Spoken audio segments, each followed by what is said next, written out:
3 महामंत्र। ॐ त्वमेव साक्षात् श्री महालक्ष्मी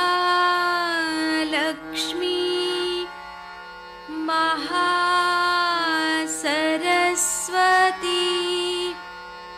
महाकाली त्रिगुणात्मिका कुण्डलिनी साक्षात् श्री आदिशक्ति माताजी श्री निर्मला देव्यै नमो नमः। ॐ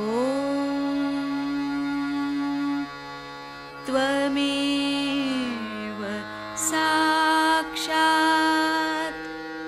श्री कल्की साक्षात् श्री आदिशक्ति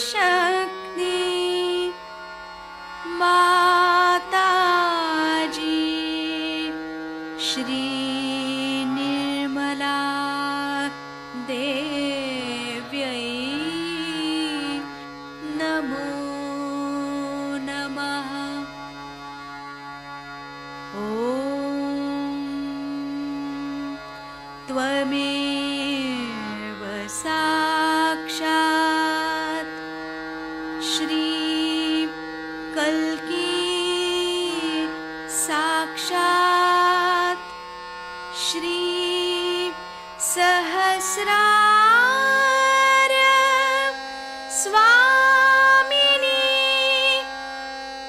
मोक्षप्रदायिनी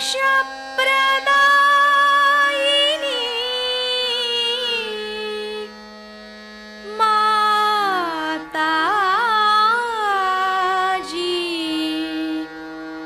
श्री निर्मला देव्यै नमो नमः। श्री गणेश मंत्र। ॐ त्वमेव साक्षात् श्री गणेश साक्षात् श्री आदिशक्ति माताजी श्री निर्मला देव्यै नमो नमः।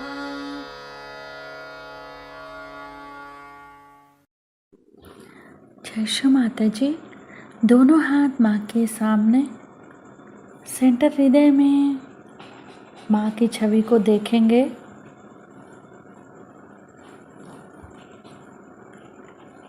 बीचों बीच हृदय में माँ को, श्री माता जी को बुलाएंगे।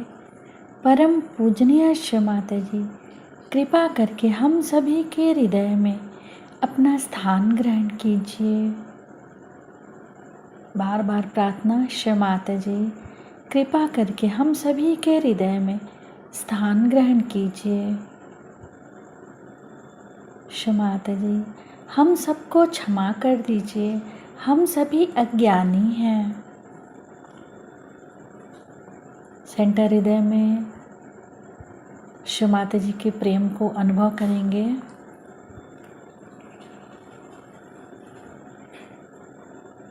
श्री माता जी आप ही तो श्री जगदम्बा भी हैं। कृपा करके हम सभी के हृदय में श्री जगदम्बा स्वरूप में संपूर्ण शक्तियों के साथ अपने श्री चरण कमल लेकर आइए। माँ के श्री चरण कमलों को देखेंगे सेंटर हृदय पे।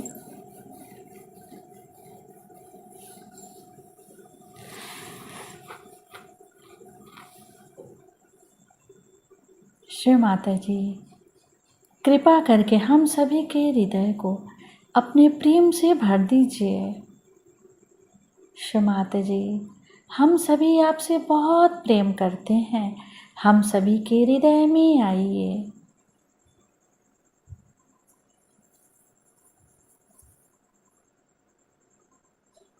दोनों हाथों पे एक एक अंगुलियों पे माँ के प्रेम को अनुभव करेंगे।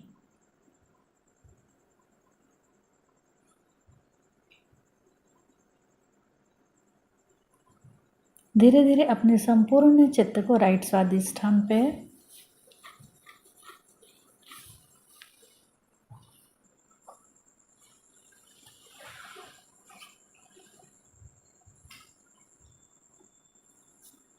संपूर्ण चित्त राइट स्वादिष्ठान पे।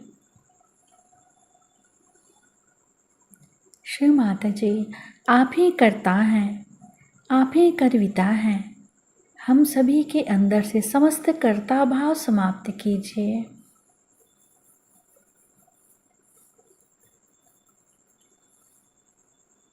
श्री माता जी, हमारे दाहिने स्वादिष्ठान में समस्त कर्ता भाव समाप्त कीजिए।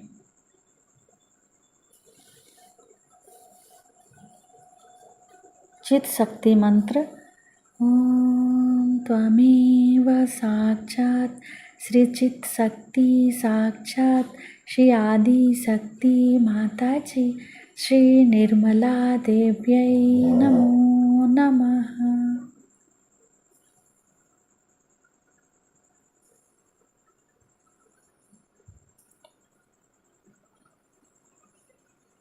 संपूर्ण चित राइट स्वादिष्ठान पे ही रखेंगे।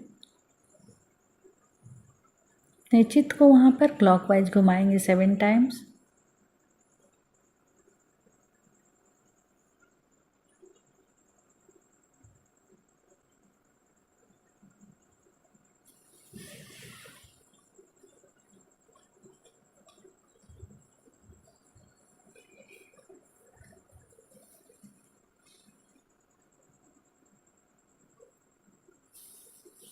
धीरे धीरे अपने संपूर्ण चित्त को राइट नाभि पे माँ के श्री चरण कमलों को देखेंगे। शिव माता जी, कृपा करके अपने श्री चरणों की शीतलता हमारे लीवर पे प्रदान कीजिए।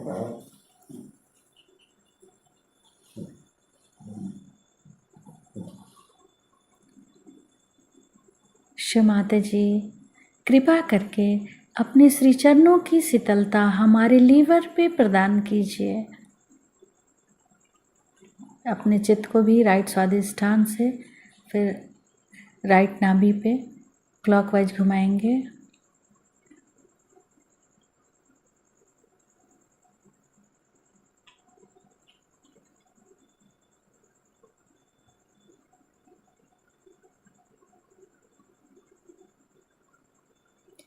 धीरे धीरे अपने संपूर्ण चित्त को सुषुम्ना नाड़ी से उठाते हुए सेंटर नाभि, सेंटर हृदय, सेंटर विशुद्धि, फ्रंट आज्ञा, सहस्त्रार। शिव माता जी, हम आपको सुन सके ऐसी कृपा कीजिए।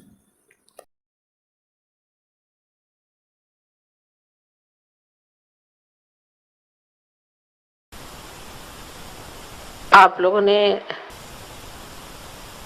इतने प्यार से ये जन्मदिन मनाया है कि इसके लिए क्या कहें वो समझ में नहीं आती।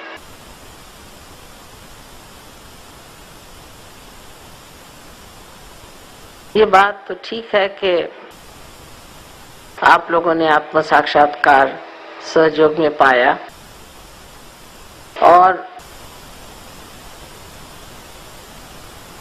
इसके बारे में हो सकता है कि मैंने बताया था, लेकिन शक्ति तो आप ही की थी।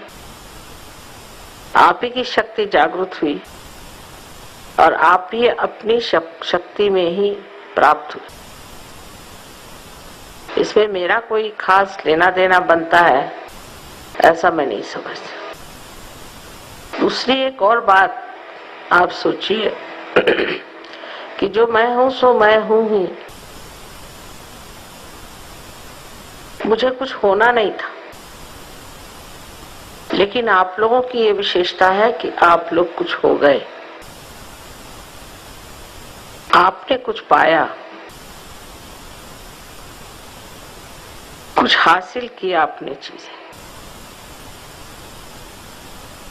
ये कितनी बड़ी बात है कि आप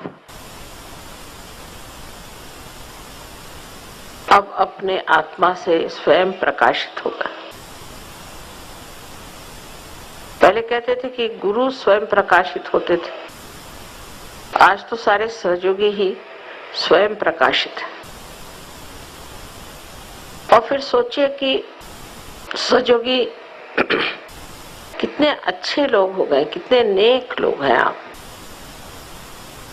अनेक धर्मों को लोग मानते हैं और नियम आदि को बहुत ही कठिनाई से पालते हैं, उपवास करते हैं, हिमालय पे जाते हैं, सर के बल खड़े रहते हैं, क्या क्या चीजें करते हैं, लेकिन उनके अंदर आत्म प्रकाश नहीं होता। इसलिए किसी भी धर्म में वो हो, किसी भी प्रणाली में वो चल रहे हो, किसी भी गुरु के साथ वो लगे हुए हो, लेकिन उनके अंदर अपना प्रकाश नहीं होता है। जैसे किसी गुरु को मान लिया तो उस गुरु जैसे आप होते नहीं, गुरु को बस मान लिया, भगवान को मान लिया। तो मानने का मतलब यह है कि उनकी जो शक्तियां हैं, उनका जो व्यक्तित्व है वो हमारे अंदर प्रकाशित नहीं हुआ, सिर्फ हमने उनको मान लिया क्योंकि वो ऊंचे इंसान थे। अब किसी भी धर्म में आप जाइए, कोई भी धर्म खराब नहीं। जैसे अभी बताया कि बुद्ध धर्म है, मैंने बुद्ध धर्म के बारे में पढ़ा तो बड़ा आश्चर्य हुआ कि मध्य मार्ग बताया गया था, लेकिन उसके बाद लोग उसको लेफ्ट में और राइट में ले गए। जो राइट में ले गए वो पूरी तरह से सन्यासी हो गए, एसेटिक्स हो गए, फिर उसके बड़े बड़े कठिन मार्ग और उपद्रव निकाले, बड़ी कठिनाई। उसकी वजह उन्होंने सोचा कि बुद्ध क्योंकि सन्यासी हो गए थे, उन्होंने सन्यास ले लिया था और बड़े कठिन मार्ग से उन्होंने इसको प्राप्त किया, इसलिए हमें भी उसी तरह से चलना चाहिए। पर उसके इतनी कठिन चीजें उन्होंने कर दी, उसी में बहुत से लोग खत्म हो गए। एक ही मर्तबा खाना, जमीन पर सोना, ठंड में रहना आदि अनेक प्रकार करते करते उन्होंने अपनी जो कुछ भी निसर्ग ने दी हुई जरूरतें उनको पूरी तरह से दबा दिया। और इस तरह के दबाव को डालने से मनुष्य में एक तरह से स्वभाव बहुत ही उत्तेजित सा हो जाता है। इतना ही नहीं, आतताई भी, एग्रेसिव भी हो जाता है और बहुत क्रोध समा जाता है। क्रोध को दबाने से क्रोध और बढ़ता है और ऐसे लोग कभी कभी फिर सुप्रा कॉन्शियस में चल पड़ते हैं और उनको कुछ कुछ ऐसी सिद्धियां प्राप्त हो जाती हैं जिससे वो दूसरे लोगों पर अपना असर डाल सकते हैं। हिटलर के साथ यही हुआ। हिटलर के गुरु एक लामा साहब थे और उन लामा से इन्होंने सीखा कि किस तरह से लोगों को अभिभूत करें और उनको किस तरह से अपना लें। तो जो धर्म बुद्ध देव ने ना ऊंचा बनाया था कि हम लोग निर्वाण को प्राप्त करें, वो धर्म राइट साइड में बह गया।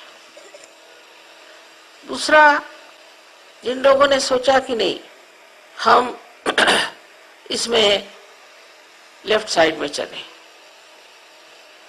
तो उससे तांत्रिक पैदा हो गए। तांत्रिक पैदा हो गए। इसके अलावा बहुत सी ऐसी जगह है, लद्दाख वगैरह, वहां तो सब कुछ, जैसे कोई मर जाए तो उसके हाथ की पूजा करेंगे। हर जगह, नेपाल में भी मैंने देखा कि हर जगह लेफ्ट साइड इतनी ज्यादा बढ़ गई कि सब भूत प्रेत स्मशान विद्या में बढ़ गए। इस प्रकार दो तरह के लोग बुद्ध धर्मी हो गए। बुद्ध का इससे कोई संबंध नहीं और बुद्ध धर्म का भी इन लोगों से कोई संबंध नहीं। वही चीज आप देखिए तो ईसाई धर्म में भी पहले तो इन लोगों ने ये सोचा कि हम अपने अंदर कोई अधिकार, पावर को प्राप्त करें। सो क्रूसेड्स हुए, लोगों को मारा पीटा, दुनिया भर की चीज कर ली। जो ईसा मसीह ने सिखाया था कि क्रूस पर पे जाकर तुम लोगों को माफ कर दो, वो ईसाई लोग अभी भी चल रहा है। आर्मेनियंस ने, अभी आपने सुना होगा कि अजरबैजान मुसलमानों को मारा हजारों के तादाद में, और जिस वक्त में उनको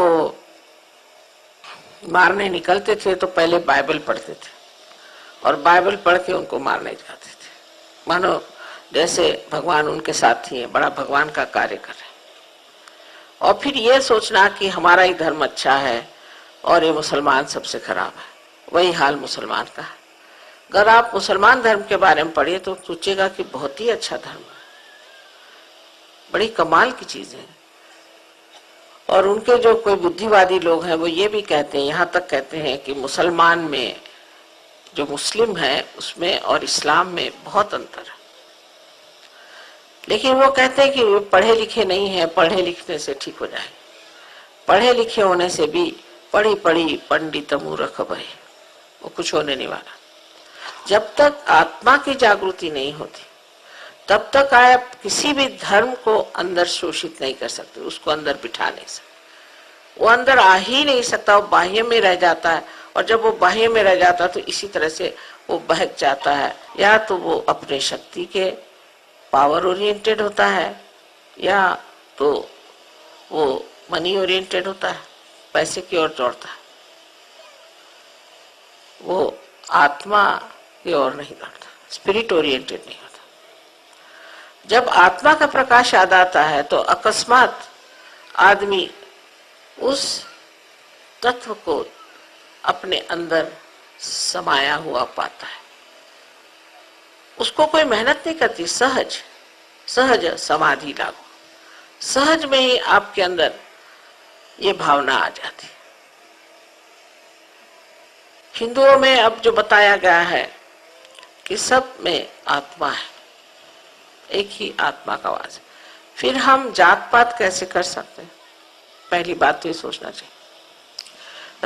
रामायण जिसने लिखा वो कौन था? वाल्मीकि। एक डाकू था, और डाकू भी था और एक मछुआरा था। उससे रामायण राम ने लिखा दिया, भीलनी के झूठे बेर खा के दिखा दिया। और गीता भी जो लिखी गई व्यास ने, वो कौन था? वो भी एक भीलनी का नाजायज पुत्र था। ये सब उन्होंने इसलिए किया, दिखाने के लिए कि जाति पाति से जो हम एक दूसरे को अलग कर रहे हैं, ये जात एक हमारे अंदर की एप्टीट्यूड है, माने हमारा उस तरफ लगान, झुकाव है। जिसको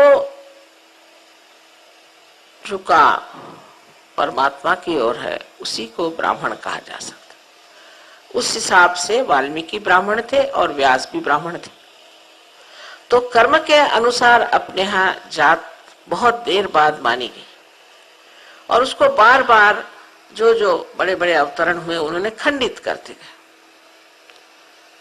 आप कबीरदास जी के बारे में जानते हैं कि उनके गुरु ब्राह्मण थे, और एक दिन उनको वो जा करके उनके रास्ते में लेट गए।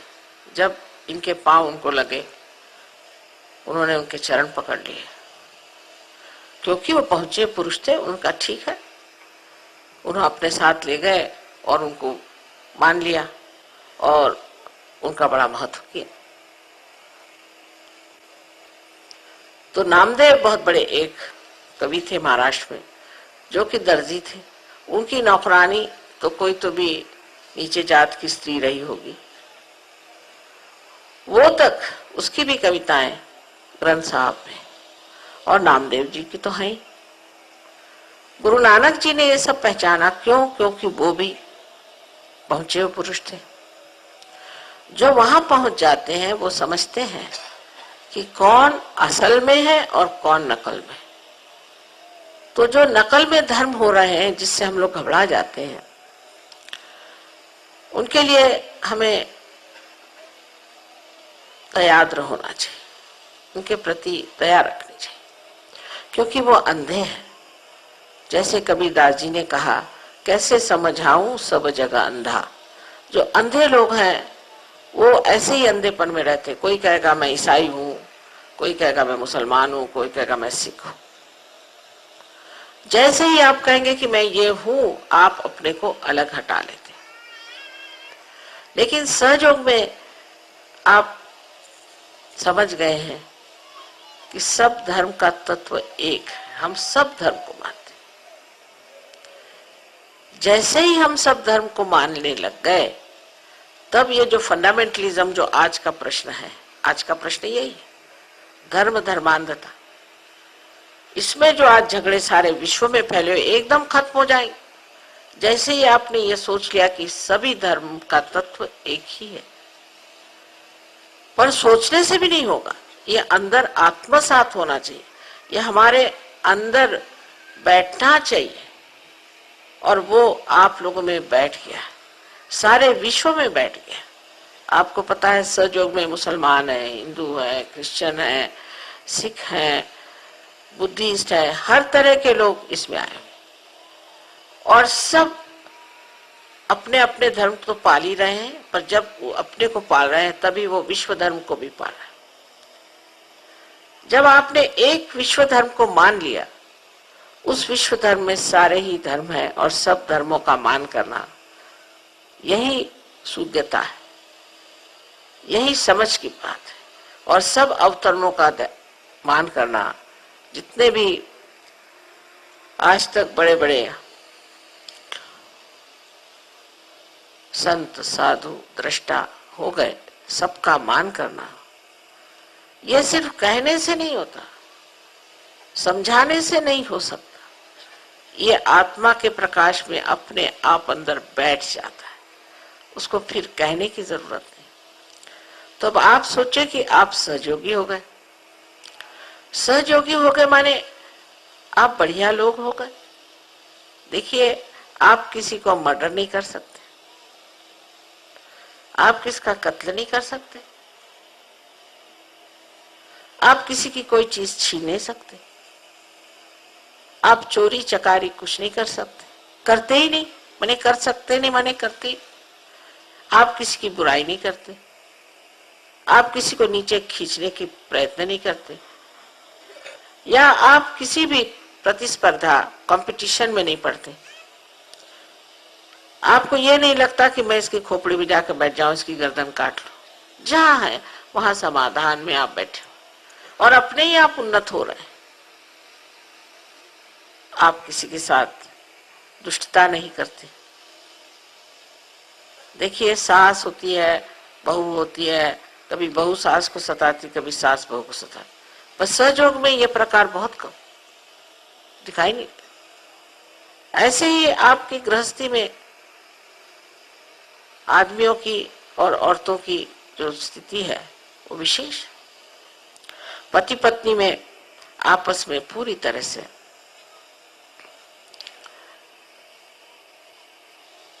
ऐसी एकतांता है कि पति किसी और औरतों की ओर देखता नहीं और स्त्री किसी और औरत के आदमी की ओर देखती। इतनी शुद्धता है कि हमारे यहाँ कितने ही सहयोगी हैं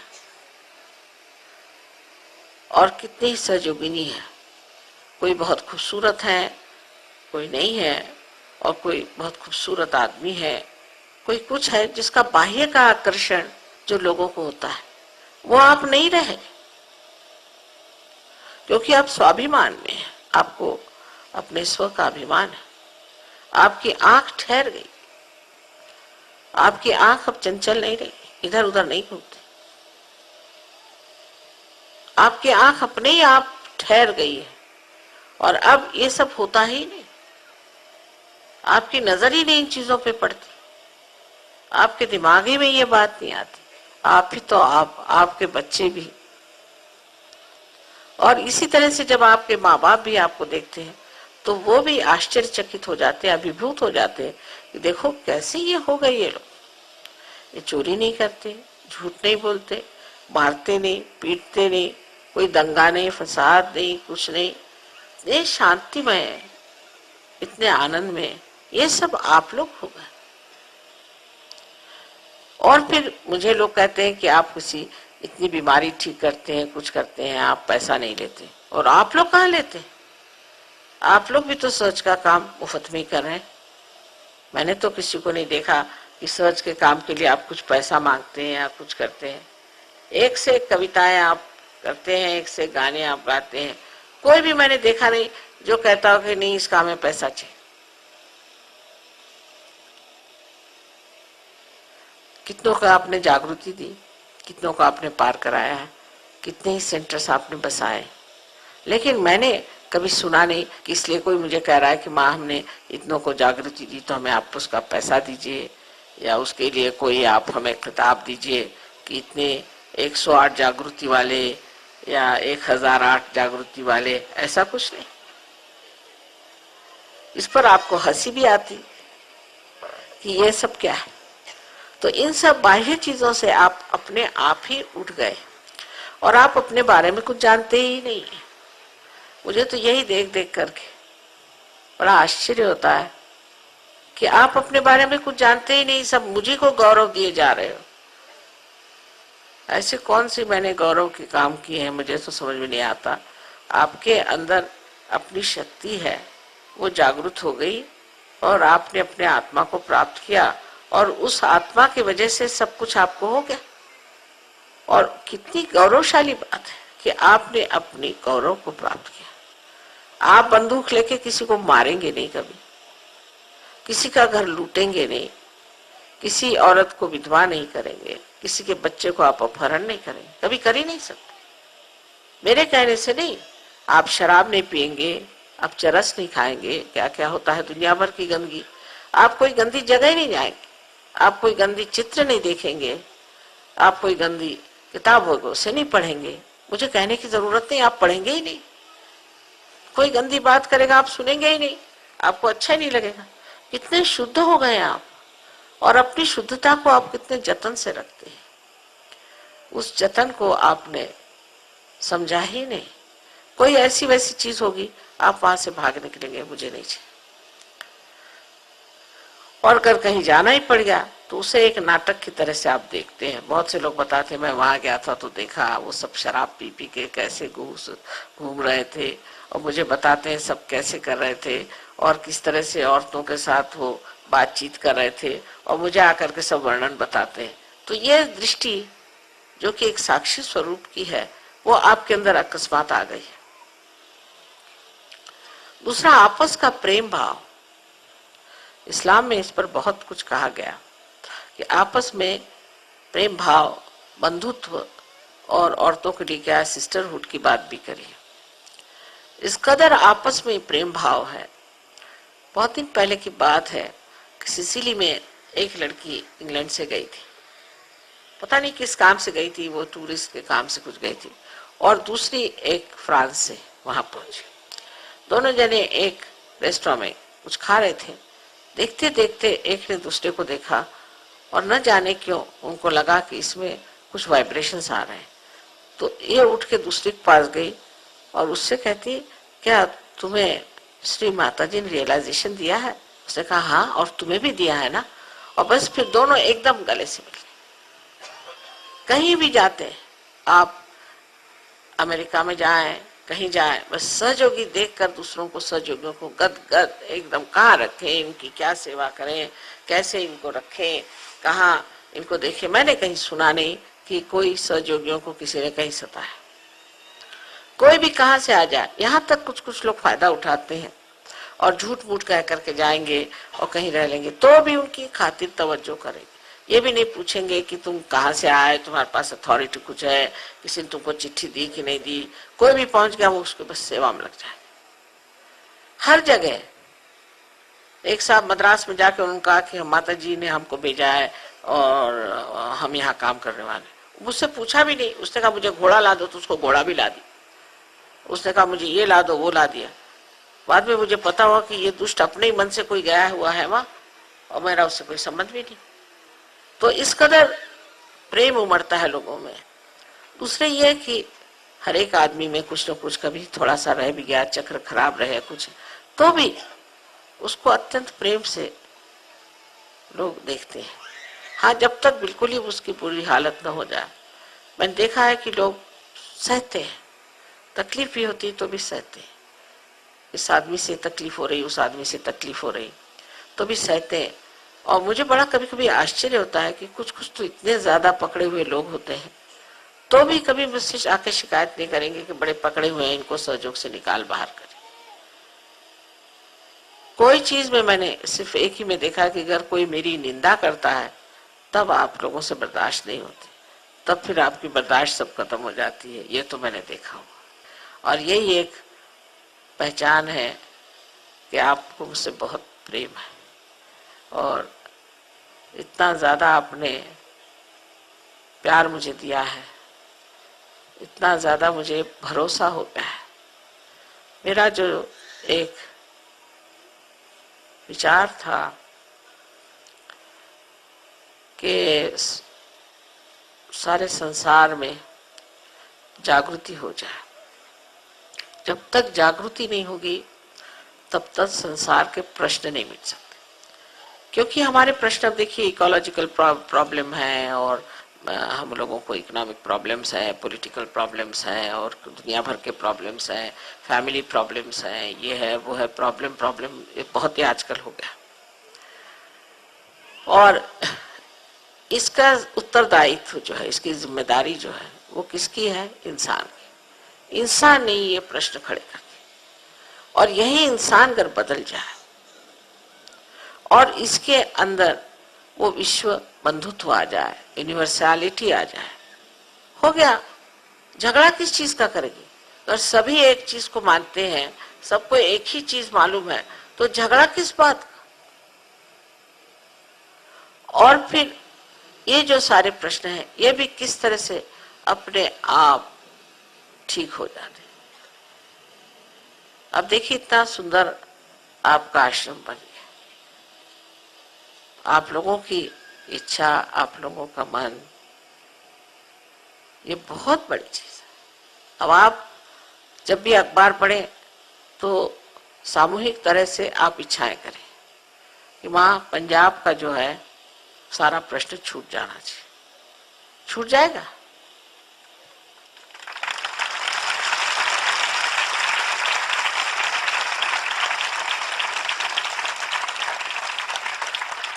कुछ ना कुछ बन जाएगा।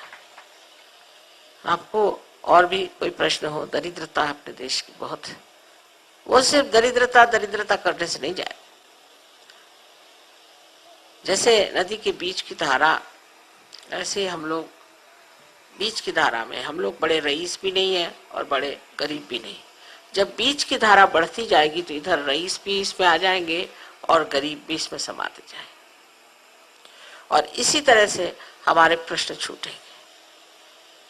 बहुत से लोग गरीबी चाहते ही हैं कि हो, जिससे उनका बोलबाला बना रहे। अब आप लोगों के खुद आप शक्ल देखिए कि सबकी कितनी तेजस्वी शक्लें हो गई। कोई अगर एयरपोर्ट पे देखते हैं तो कहते भाई ये किसके शिष्य आए हैं, सबकी शक्लें इतनी तेजस्वी। पर मैंने बहुत सारे लोग देखे हैं जो कि गेरुआ वस्त्र पहन के, सब बाल वाल काट कूट करके और खड़े हुए हैं वहां, और देखने में तो ऐसा लगता है कि जैसे अभी अस्पताल में जाने वाले। और उनके कोई कोई ऐसे दिखाई देते हैं कि क्रोधी, जैसे कि उनसे दूरी से बात करो, नहीं तो इतनी गर्मी आपके पास आएगी कि पता नहीं अभी कुछ बात करी और झापड़ ही न मार दे। तो किसी में भी आप नहीं पाइएगा इस तरह की शालीनता, इस तरह का प्यार, इस तरह का प्रेम आपस का। ये किसी भी समाज में नहीं है, हमारे सहयोग में है। और इसके लिए आपका अभिनंदन होना चाहिए और आपकी विशेषता होनी चाहिए। आप लोग अब मेरी पूजा करते हैं, उससे वो कहते हैं फुला भाव होता है, जो भी होता हो, उसके लिए मैं क्या करूं। लेकिन ये जरूर कहूंगी कि इस पूजा के पीछे में आप लोग, आप अगर ऐसे नहीं होते तो कितनी भी पूजाएं हो, कुछ हो, क्या मंदिरों में कम पूजाएं होती है, कितने स्वयंभू बने हुए हैं, क्या कुछ कम होता है? बहुत कुछ होता है, लेकिन किसी के अंदर कुछ घुसता ही नहीं। इतना करते हैं अभिषेक देवी पर, ये वो दुनिया भर की चीज, कुछ उनके अंदर घुसता ही नहीं। फिर जैसे कि वैसे जो करना है वो करेंगे ही, जो गलत काम है वो करते ही रहेंगे, कुछ उनमें विशेषता नहीं आती। लेकिन सहयोग एक बड़ी विशेष चीज है। और आज देखिए इतने देशों में सहयोग फैल गया, इतने देशों में फैल गया है, मुझे बड़ा आश्चर्य होता है। इतना तो मैंने कभी नहीं सोचा था कि इतना हो जाएगा। सोचा था कुछ हो जाएंगे लोग, फिर वो आगे करते रहेंगे, लेकिन मेरी जिंदगी में इतने लोग इसे प्राप्त करेंगे, इतना मैंने कभी नहीं सोचा था। और जो मेरे मन में एक स्वप्न था वो वाकई आज साकार हो गया। और ये देख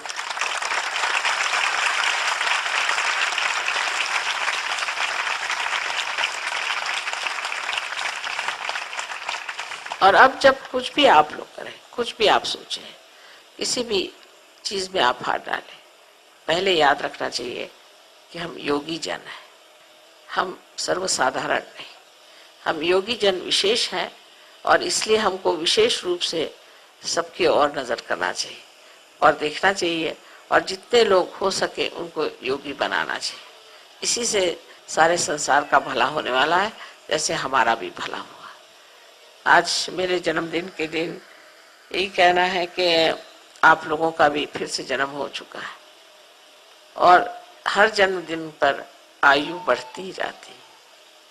आयु के साथ अगर आप में प्रगल्भता ना आए, मैच्योरिटी नहीं आए, तो ऐसे आयु बढ़ने से कोई फायदा नहीं। आप भी अब सहयोग में बढ़ रहे हैं, लेकिन इसमें जरूरी है कि हमारे अंदर प्रगल्भता आए, मैच्योरिटी आनी चाहिए। जब आप धीरे धीरे इसमें मैच्योर हो जाएंगे, तब आप स्वयं ही एक बड़े भारी वृक्ष के तरह अनेक लोगों का फायदा कर सकते हैं। आप सब में ये शक्तियां आई हैं, और मैं चाहती हूँ कि मेरी सारी शक्तियां, जो कुछ भी आप सोचते हैं, आप सब में आ जाए और आप सब एक से एक बड़े हो जाए।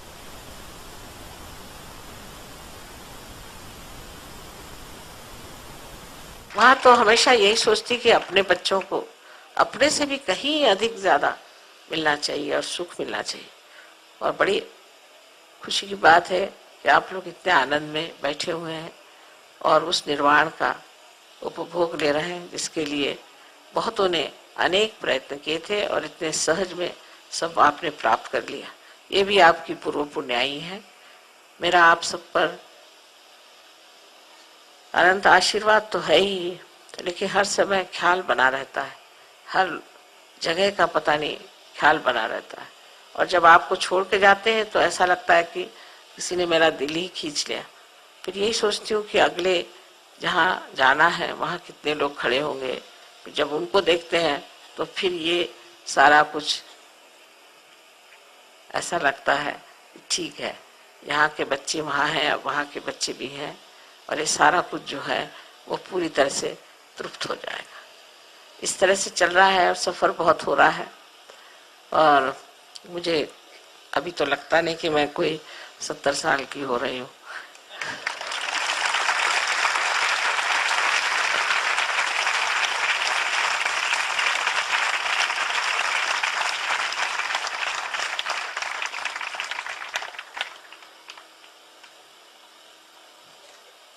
आप सबको देख करके बहुत आनंद से विभोर हूँ मैं। और ये सोचने वोचने का तो समय ही नहीं रहता कि उम्र क्या हो रही है अपनी।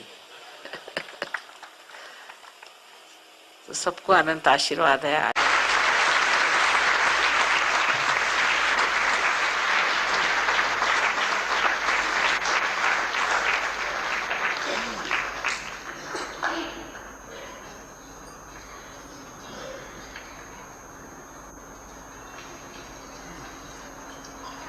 सत्य को खोजने वाले आप सभी साधकों को हमारा नमस्कार। यहाँ पर अधिकतर लोग ऐसे ही हैं जिन्होंने सत्य को पा लिया है, और जो दूसरे मुमुक्षु यहाँ पर हैं उनके लिए भी कहना है कि सत्य हमारे लिए अंदर है, उसको बाहर खोजने की जरूरत नहीं। काहे रे बन खोज न जाए, सदा निवासी सदा अलेपा टोहे सर्व समय। कहे नानक जी ने आपा चीन्हे मिटे न भ्रमति का। उस आपा को चीन्हना चाहिए, और वो आपा क्या है? आजकल के इस साइंटिफिक युग में ऐसी बातें करना लोग पसंद नहीं करते हैं, लेकिन साइंटिफिक युग आज उस कगार पर पहुंचा है जहां से सर्वनाश की सारी ही प्रवृत्तियां दिखाई दे रही हैं। उस वक्त मनुष्य पीछे मुड़ कर देखता है कि आखिर हम जा कहाँ रहे हैं, गलती क्या हो गई?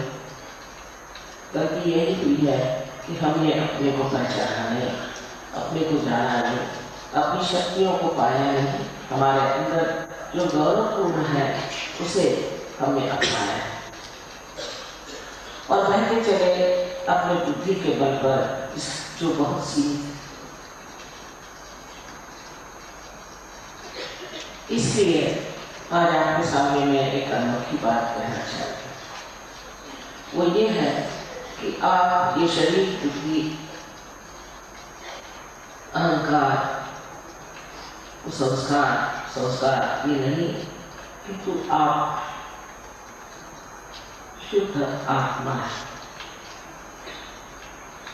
जो डॉक्टर साहब ने बात कही वो ठीक ही है, क्योंकि आप डॉक्टर साहब हैं और डॉक्टर साहब ने कहा कि हमने शारीरिक दोष ठीक कर दिए। हालांकि हमने कुछ किया नहीं, कि आपकी अपनी कुंडलिनी है जो जागृत हो गई और उसने आपको ये शक्ति दे दी कि आप स्वस्थ हो जाए, ठीक हो। जो बात सही है कि बहुत से डिजीजेज ऐसी, बीमारियां ऐसी हैं जिनके लिए कहते हो असाध्य है, इनक्योरेबल है, लेकिन वो क्यों है? इसकी वजह ये भी है कि मेडिकल साइंस जो है वो सिर्फ शरीर से ही रिश्ता रखता है, और साइकोलॉजी जो है वो मन से रिश्ता रखता है। साइकोलॉजी का साइंस अभी तक बहुत कम बड़ा हुआ है, उसको सब चाइल्ड साइंस कहते हैं, और जो शरीर का साइंस है वो भी मेरे विचार से बहुत सीमित ही है। लेकिन मनुष्य सिर्फ शरीर और मन ही नहीं, इससे परे आत्मा भी। अब सिर्फ शरीर की बीमारी में मतलब तो ठीक है, किसी को चोट लग गई, किसी को शरीर में कोई दुख हो गई, तकलीफ हो गई, लेकिन मन की बीमारी और शरीर की बीमारी जो साइकोसोमैटिक कहते हैं, ऐसा जब इलाज होता है, कॉम्बिनेशन होता है, तब बीमारियां बिल्कुल असाध्य हो जाती है। क्योंकि अपने आप जानते हैं कितना स्पेशलाइजेशन है कि एक आंख के लिए अलग डॉक्टर, दूसरे आंख के लिए अलग डॉक्टर। तो इसे कहना चाहिए कि अनेक तरह के मिलान से इस तरह परम्यूटेशंस और कॉम्बिनेशंस होते हैं, उससे जो बीमारियां होती हैं वो असाध्य हो जाती है, और इनको ठीक करने का कोई ना कोई सुपर पावर होनी चाहिए जो इन्हें ठीक कर सकते, क्योंकि दोनों तरफ इसका हाथ चल सकता। सो उसमें मनुष्य की जो अंदर की स्थिति है उसे पहले जान ले। जैसे कि यहाँ चित्र में दिखाया गया है, आप देख रहे हैं कि ये आपके अंदर 7 चक्र हैं, और 7 चक्र जो बने हैं इस तरह से कि लेफ्ट और राइट सिंपैथेटिक नर्वस सिस्टम से बीच की पैरासिम्पैथेटिक नर्वस सिस्टम बने। अब आप जब चाहे तब आप सिंपैथेटिक नर्वस सिस्टम को इस्तेमाल कर सकते हैं। जैसे आप दौड़ रहे हैं, दौड़ते वक्त आप अपने हृदय के जो तो फिर उनको बढ़ा सकते, लेकिन तो अपने आप में जो है ये पैरासिम्पैथेटिक नर्वस सिस्टम काम करता है। अब अगर किसी तरह से हम लोग पैरासिम्पैथेटिक पर अपना आधिपत्य कर रहे हैं, उसको जीत लें, तो हम दोनों चीज को संभाल सकते हैं। अब जो कुंडली है वो त्रिकोणाकार वस्तु में नीचे बैठी हुई है, और इसके लिए मैं यही कहूँगी कि इसे एक धारणा की तरह से आप समझें, और जब आप सेंटर में आएंगे अपनी कुंडली जगा लेंगे, तब आपको विश्वास होगा कि मैं जो बात कह रही हूँ वो सही नहीं है। इस कुंडली के जागरण से देखिए कि इसका जो सातवां चक्र या पहला चक्र है, जिसे कि मूलाधार कहते हैं, वो नीचे, तो कुंडली ऊपर में है, और कुंडली सिर्फ षट चक्र में रह जाती है, 6 चक्रों को भेद करती है। इस समय चक्रों में जाती है जब इसके अति उपयोग के कारण अगर हम अपने चक्रों को छोटा कर रहे, संकीर्ण कर रहे और कोई बिगाड़ आ जाए, तो ये कुंडली इन चक्रों में से गुजरती, जैसे कि आप किसी माला में फूल को पिरोते हैं, उस तरह पिरोती थी ऊपर चले, और उसी वक्त वो इन चक्रों को भी प्लावित करती, नरिश करती है। और यही चक्र जो है ये केंद्र है हमारे शक्ति के, एनर्जी। अब आश्चर्य की बात है कि हम लोग केंद्र कहते हैं और अंग्रेजी सेंटर कहते हैं, और इसको सेंटर भी कहते हैं। सी और के, कभी हम लोग भी सी का इस्तेमाल जैसे करते हैं और के का भी इस्तेमाल सी कैसा करते हैं, तो इन्होंने भी शायद संस्कृत से ये शब्द दिया हो, सेंटर।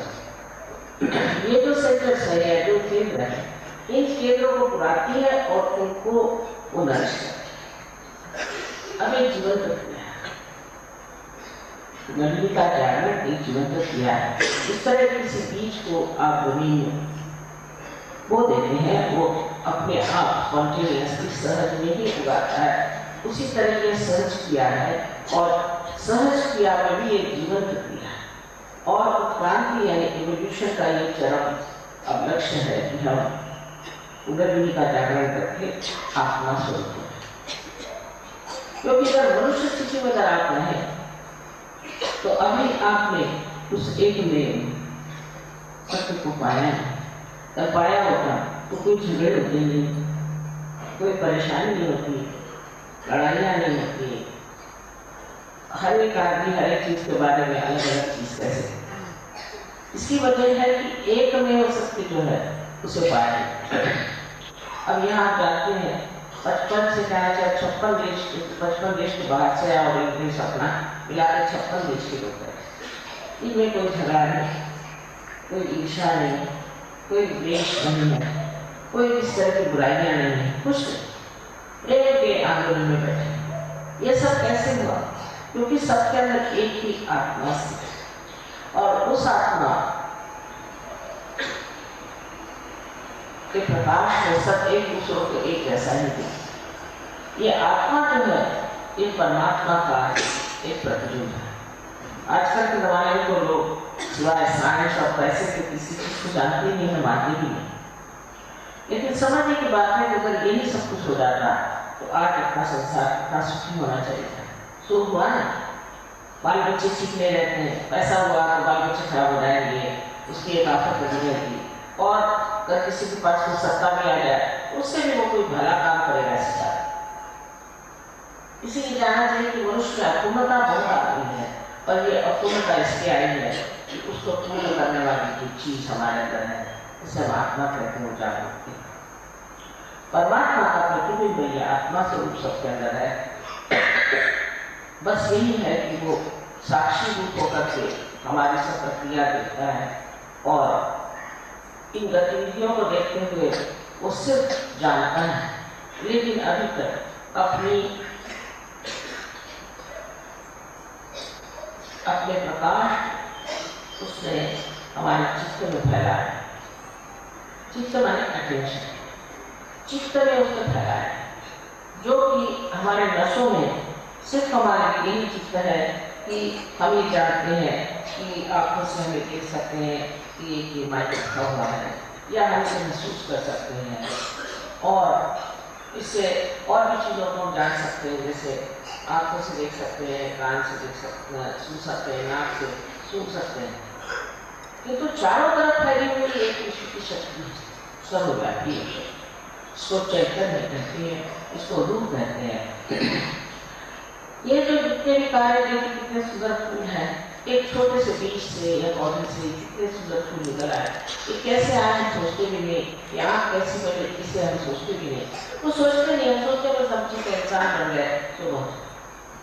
लेकिन ये बने कैसे करें, इधर आप ध्यान दें, अगर आप गंभीरता पूर्वक सोचें तो ये किसी न किसी वजह से बने, और ये वजह ये है अब मनुष्य चेतना से ऊपर एक चेतना जो आत्मा की चेतना है उसे हमें प्राप्त, और वो जब चेतना हमारे शरीर को चेतित करती है तो हमारे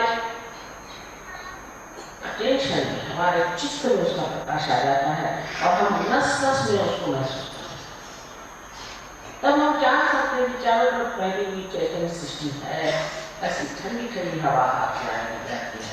और सबके चारों बात से भी आप देखते हैं कि कुंडलिनी जब ब्रह्म अंदर को यानी ताली को छेड़ती है तब हम जानते हैं कि ठंडी ठंडी से हवा है। इससे हमारे अंदर सबसे पहले तो संतुलन आया, संतुलन आने के बाद हमारे जो विचार हर समय हमारे खोपड़ी में घुसे रहते हैं वो ठंडे होते हैं। ये विचार भी हमको आते कहाँ से हैं, तो भविष्य से और भूतकाल से। हम आज वर्तमान में इस वक्त कहाँ है ये विचार नहीं है, क्योंकि उसमें विचार ही है। इस वक्त कुंडलिनी का जागरण हो जाता है तब आप बराबर वर्तमान में आ जाते हैं विचार। इसे विचार समाधि कही है जो कि हठ योग है। डॉक्टर साहब ने कहा वो बातचीत है कि आजकल का जो हठ योग है ये वास्तविक में हठ योग नहीं है। पातंजलि के हठ योग का पढ़े तो उन्होंने कहा है कि विचार समाधि और विकल्प समाधि पाना ही इस योग का लक्ष्य है। किंतु लक्ष्य तो हम लोग सिर्फ ये कि कुछ एक्सरसाइज करें, कुछ ये करें, ये तो बहुत ही छोटी सी चीज़ है इस अष्टांग योग की कि आप भी एक्सरसाइज करें। हम लोग भी लोगों को बताते हैं कि आप एक्सरसाइज करिए। अगर कोई शारीरिक इस तरह से दुविधा में आप अगर रीढ़ की हड्डी स्पाइनल कॉर्ड पड़ गया हो, किंतु कुंडलिनी स्वयं ही इतनी आतुर है, वो आपकी माँ है, आपकी व्यक्तिगत माँ है, आपकी अपनी माँ है, वो सब आपके बारे में जानते हैं कि वो स्वयं ही उठ करके सब चीज धीरे धीरे धीरे धीरे ऐसी सुंदरता से अच्छी कर देती है कि आप स्वयं आश्चर्य हो जाते हैं ये कैसे। और उसके होते ही आपका सारा दृष्टिकोण, आपकी सभी चीज बदल जाए, एक परिवर्तन सा। अरे पहले का जीवन प्रक्रिया है, इस पर जबरदस्ती नहीं कर सकते। एक जीवन प्रक्रिया है, जैसे कि ये इंस्ट्रूमेंट है, जब तक इसको आप मेन से नहीं लगाएंगे इसका कोई अर्थ नहीं निकलता।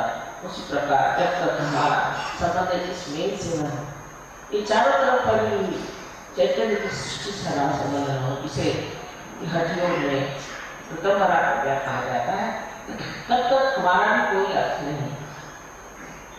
लेकिन ये होते ही अनेक चीजें हमारे अंदर हो जाती है। डॉक्टर साहब ने बताया कि असाध्य रोग ठीक हो जाए, और उसके बाद में आपकी मानसिक स्थिति ठीक हो जाती है, संतुलन में आप हो जाते हैं, साक्षी स्वरूप तो आपका रहता है, लक्ष्मी तत्व भी आपको जागृत हो जाता है, अनेक तरह की चीजें हो जाती हैं। लेकिन ये सब जो है ये महत्वपूर्ण है। बहुत से लोग मुझे पास आए हैं, हजारों लोगों को बीमारियाँ ठीक हुए सब, और फिर वो चले गए, उन्होंने तो ध्यान डाला नहीं कि कोई गहरे से फिर दूसरी बीमारी लेकर न गए। तो रात में मुझे ये करना लगा कि सबकी बीमारियाँ ठीक करते हैं।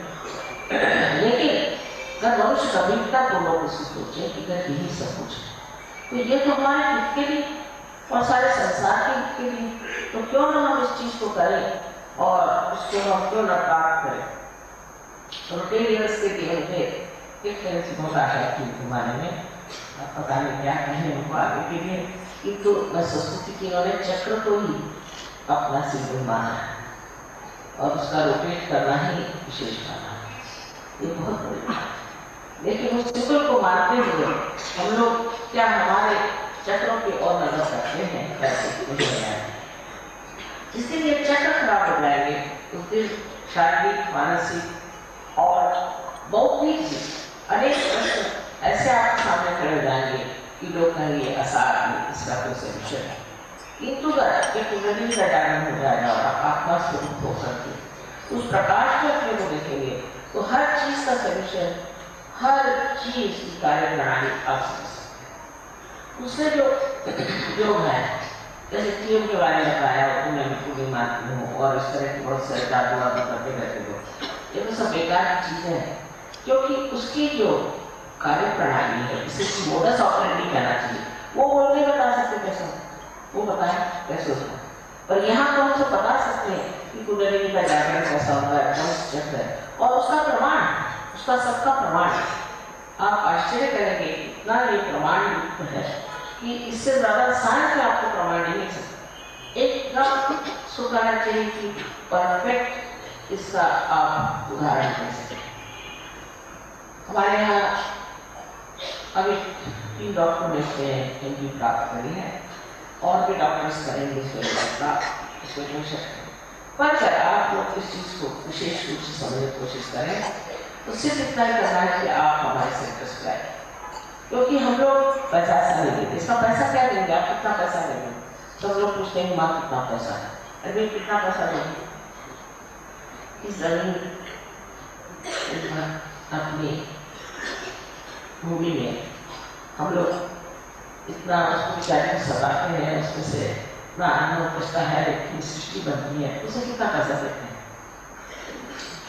वो तो पैसा समझते नहीं। इसी प्रकार सहयोग में पैसे से कोई समझ नहीं, ये बिना मूल्य चीज होती है। और बहुत से लोगों ने मुझसे कहा कि अगर आप बिना मूल्य काम करेंगे तो उसकी कोई महत्ता नहीं समझना। मैं न समझने दो, इसलिए जबरदस्ती थोड़ी कर, इसका कोई मूल्य आप बताओ कितना दोगे तो फिर मैं मूल्य भी लगाऊं, लेकिन इसका मूल्य है अमूल्य चीज का मूल्य है। और ये सारी शक्ति प्रेम की शक्ति, प्यार की शक्ति का कोई मूल्य नहीं है। इसलिए ये प्यार किसी में लिपटता नहीं, ये सबको जो शक्ति है देना, जहाँ जाए जिसको जैसे देना उसको देता है और फिर अपनी जगह से। ऐसे इस प्यार का कोई मूल्य नहीं है, और कोई अगर परमात्मा के नाम पर मूल्य लेता है ये सोच लेना चाहिए कि बड़ा है। इसलिए मैंने बात ये कही कि हमारे क्योंकि बहुत अच्छे यहाँ सहयोगी लोग हैं जिन्होंने अपनी जगह बना ली है, कहीं स्कूलों में कहीं भी ये प्रोग्राम, वहाँ नम्रतापूर्वक आपको जाना चाहिए। ये नहीं होना चाहिए कि आप सोचना बहुत बड़े आदमी हैं, बड़े पैसे वाले हैं, यहाँ पे सबके साथ बैठ करके आपको वहाँ पर ध्यान करना चाहिए और कुंडलिनी का ध्यान रखना है। और मैं बीमारी ठीक करने के लिए उससे बचने के लिए किंतु आत्मा को प्राप्त करने के लिए, क्योंकि ये आपका धरोहर है, ये आपका हेरिटेज है, आपके देश का है। आज अपने बाहर के लोग इतने मानते हैं, इतना हिंदुस्तान में नहीं है।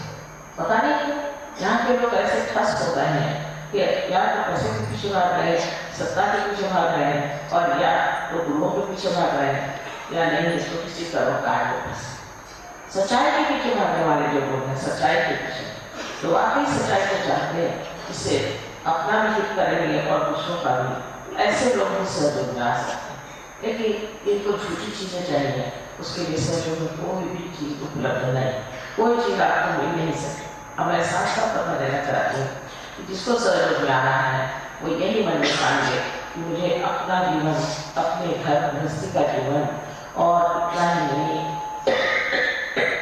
इस शहर का,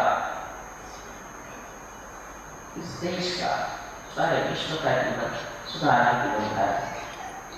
इसका सहयोग का उपयोग एग्रीकल्चर में बहुत होता है, जानवरों पे होता है, हर एक पर होता है। बहुत इस पर हम लोगों ने एक प्रयोग किए हुए हैं, यहाँ साइंटिस्ट बैठे हैं, इन्होंने प्रयोग किए। लेकिन ये सारी बातें दिमाग में घुसना आजकल के लोगों को जरा मुश्किल हो जाती है, इसलिए मैंने सोचा कि पहले अगर थोड़ी सी भी जागृति हो जाए तो उस अंग से एक प्रकाश से वो जरूर सत्य को देखेंगे और अपने को ठीक करेगा। एक से एक इसके चमत्कार हुए हैं। बहुत से लोग जो गाना में जाते थे बड़े आर्टिस्ट हो गए, बड़े बड़े आर्टिस्ट का नाम हो गया है। बहुत बड़े जो पेंट कराने जाते पेंट करने लगे, जो कभी भाषण में आने जाते थे ओरेटर्स हो गए। ऐसे अनेक लगे, अनेक चमत्कार हो गए। और सबसे बड़ा इसका चमत्कार ये है कि आप शांति पूर्ण हो जाते हैं, आपकी सबकी जो परेशानी दूर हो जाती है, ऊपर की जो दुखियाँ वो बैठ जाती हैं और आप उसको शांति में जीवन में आ जाते हैं।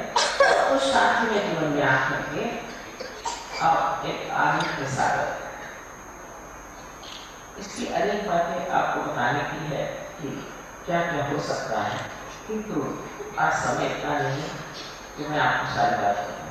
वास्तविक मुझे पता नहीं था कि आज का प्रोग्राम बिल्कुल बनाया हुआ है, जो भी लोग इतने थोड़े समय में भी काफ़ी बातचीत हो चुकी। इसमें जो सबसे बड़ी बात है वो जानना चाहिए कि ये हम किस तरह से जानते हैं कि दूसरे आदमी को क्या परेशानी है। और जिस समय जागृति होती तब हमारे 5 चक्र 1 2 3 4 5 और 6 और 7 चक्र और इसी प्रकार आख्यान में ये सारे जागृत हो जाते हैं। इतना तो मेडिकल साइंस कहती है कि सिद्धिका के प्रवृत्ति ज्ञान हो रहा है कि फिर सारे में जाए, क्योंकि ये जागरूक हो जाने से हमें पता होता है कि ये मानसिक स्थिति को बताता है और ये शारीरिक और बौद्धिक स्थिति को बताता है। उसके बाद जब आप किसी के भी और हाथ करें तो आप जान सकते हैं कि कौन सी चक्र कर रहे हैं, उस पर इशारे आते हैं। मान लीजिए कि आपको कहीं गर्मी लगेगी, कहीं आपको ऐसा लगेगा कि चुनचुना रहा है, कहीं लगेगा कीजिंग है, बहुत छोटे बच्चों को तक करना होता है। और उसके बाद आप इतना जान लें कि किस तरह से ये तकलीफें दूर हटाया गया तो आप आसानी से। दूसरा यह है कि आत्मा का जो प्रकाश हमारे चित्र में आ जाता है उससे हम कलेक्टिवली कॉन्शियस होते हैं। माने ये कि दूसरों के बारे में हम जान सकते हैं, इसको क्या सामूहिक चेतना है। दूसरा कोई रह नहीं जाता, सबको अपने हाथ में महसूस कर सकते हैं, अपने को भी महसूस कर सकते हैं। अगर किसी को बीमारी शुरू भी होगी फौरन उसको पता हो जाता है और बता सकता है कि मुझे क्या पता। दूसरी चीज यह है कि इस चित्र को आप जहाँ भी लगा वो चित्र जो है खुद ही डायरेक्ट जब आदमी जब ऊंची दशा पहुंच जाता है तो उसका एक कटाक्ष भी काफी, एक कटाक्ष से भी वो कुदरती का जागरण कर सकता है, क्योंकि आपके अंदर शक्ति आ जाती है कि आप कुंडली का जागरण खुद कर सकते हैं, खुद आप दूसरों की कुंडली अपने हाथ से उठा सकते हैं, या आपके अंदर शक्ति आ जाती है। और फिर आप बात जब करते हैं विद्या सृष्टि करते हैं, आप ऐसा नहीं करते कि मैं करा, आप कहीं चढ़ती नहीं है, उठती नहीं है, विद्या पृष्ठ आपका अहंकार जो है ढक जाता है, पूरी तरह से वो रह जाता है, बचता ही नहीं। और उसी तरह से अपने कुसंस्कार भी इस प्रकाश में है। माना कि इस प्रकाश को आप सब कुछ देख रहे हैं, लेकिन कोई आदमी अंधेरे में खड़ा सांप को पकड़ है, यही एक मेरे पास डोर, आपने मेरे को सांप है नहीं तो डोर तो पाने का नहीं, क्योंकि जैसे थोड़ा प्रकाश आ जाएगा अपने आप को होगा। इसी प्रकार जो बहुत सारे पृथ्वी आते हैं हमारे अंदर, जो गलत धारणाएं हैं, सब एक साथ छूट जाती है, क्योंकि हमारे अंदर प्रकाश नहीं है। कवि ने बहुत हताश होकर कहा था कि कैसे समझाओ सब जगत अंधार। आजकल उनकी परेशानियां मुझे दिखाई दे रही है। ज्ञानेश्वर जी ने भी 1 साल में समाधि दी कि भगवान बेचारे के इंसान की खोपड़ी से ये तो उल्टी बैठी है, ये कभी भगवान के बारे में सोची नहीं।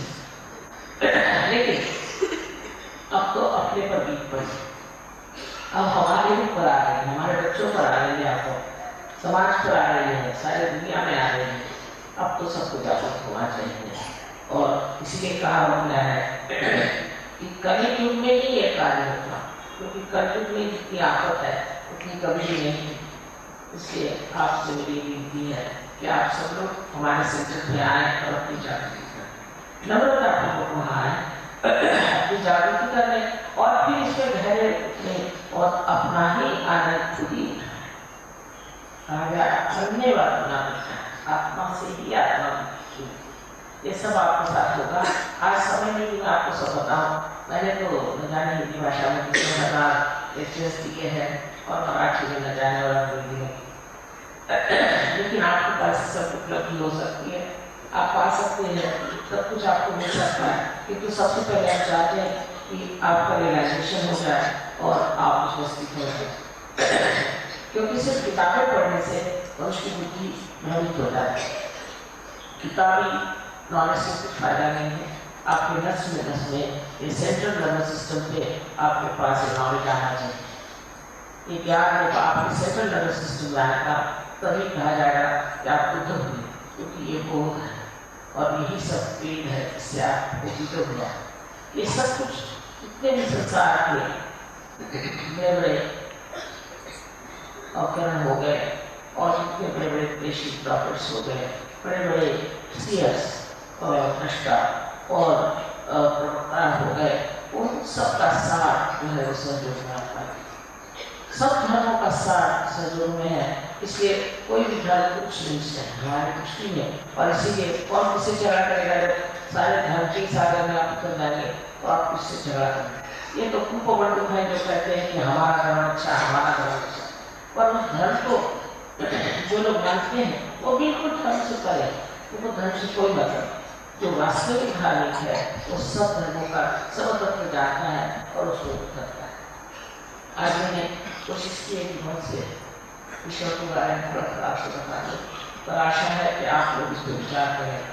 हालांकि मैंने उनको बताया कि रोटी देने से बुलाया तो कहता है पता नहीं रोटी देने से, क्योंकि मैं लाइट वालों की बड़ी मेहनत की, सब बेकार हो गया, लाए सब कुछ और कुछ बेकार नहीं, सारी मेहनत बहुत मेहनत करी है, आप लेक्चर दिया, ये हुआ वो हुआ, कुछ फायदा होगा नहीं। आशा है उसको रोटी दिया कि जिन्होंने आप लोग को चक्र से बांध दिया है वो कम से कम इस चीज़ को सोचे और इसमें आप सबको मेरा अनंत